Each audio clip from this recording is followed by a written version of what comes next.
ladies and gentlemen. It's really a great honor for me to be here today to participate in the MIPIM Asia conference.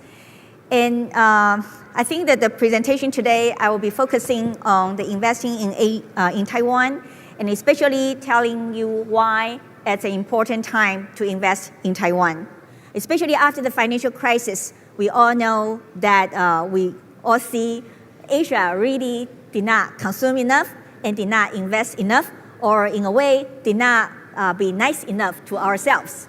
And starting from now, that we all learn a very big lesson that we should really invest more on ourselves and then consume more for ourselves. And that's why I think it's a very exciting period for Taiwan and for Asia. Even though people in Taiwan, they have capital, in the past, they did not really have enough confidence to invest in Taiwan, let alone other outsiders. So we would like to attract your attention, telling you it's really a different episode now. For Taiwan, for the next 10 years will be extremely different than 10 years ago, or in the past 10 years. Now, some people would say, why Taiwan? If Taiwan, comparing with many of the Asian economies, now that we see, especially for the infrastructure, that Taiwan seems not as competitive as other places. But that's why we need all you to come over to Taiwan to help us with that. Because for the hardware or for the infrastructure, we may not have adequate of that. But our advantages is solid soft power. Taiwan now ranked still #1 of number of patents per person in the world, consecutively for the 3rd year. So this is something very subtle. You don't see that in the building, but it's there in Taiwan. Technology, innovation, especially for the innovation, I think many of you know that Taiwan is very innovative. People are very diverse. People are very free to express what they think. So this is the foundation for innovation. Especially for innovation, you need the modern technology to express your idea, and that's something Taiwan got too. So technology, innovation, flexibility, diligence, international perspective, understanding of mainland China, which is very important too.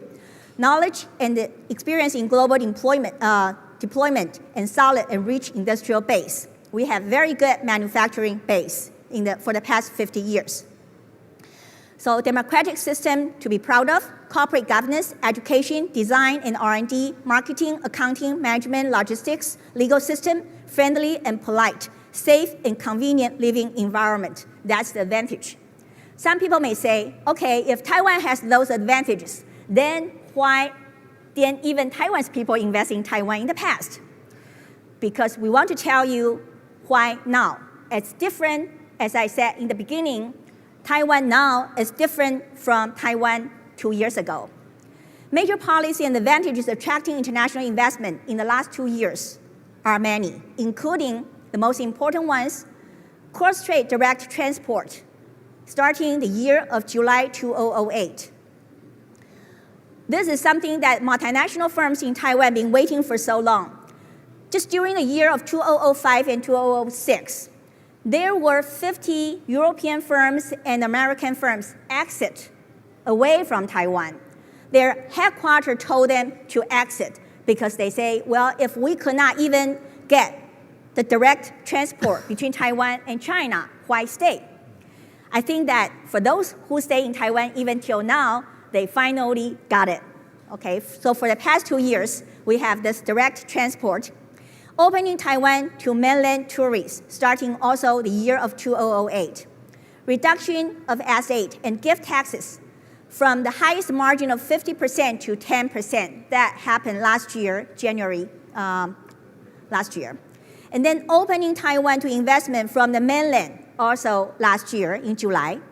Reduction of business income tax from 25% to 17% this year in May. 17%, of course, is comparable with Hong Kong and Singapore, 17 and 16.5. But what we are really trying to get your attention to is that comparing with South Korea, it's 22%. And many of the multinational firms when they are looking for a partner, they are choosing between the alternatives of Korea and Taiwan. So that makes us very competitive. Signing of the ACFA, of course, that the framework, the low tariff or no tariff with China, that's really the prime, June this year. Abundant domestic funds and good performance in international rankings in the last years. So now we have 32 in total for now, the public construction projects and rising or emerging industries, which include the 12 we call ITI 12 projects for the infrastructure. The total budget now is for 3.99 trillion NT dollars. You have to divide it by 30 to get the US dollars.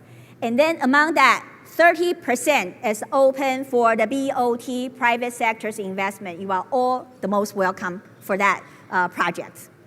And then other than that, we have also the emerging markets, emerging industries, including 6 major rising industries: biotech, travel and tourism, green energy, medical care, high-end agriculture, culture and creative enterprises. And then 4 emerging, we call intelligent industries: cloud computing and intelligent green buildings, smart electric vehicles, things like that. Another thing which I think is very exciting is for the 10 key service industries. We would like to shift, if we would like to shift more from export-led to domestic-led, then of course services industry is very, very important. And when we say service industry or even say the domestic demand, some people would say Taiwan's market is very small. What are we talking about by saying domestic demand? But let me remind you, because of the cross-trade relationship, when we say domestic demand, that actually extends to where you all know the answer. We are very happy to join today's session, so you are all the most welcome. And thank you again very much.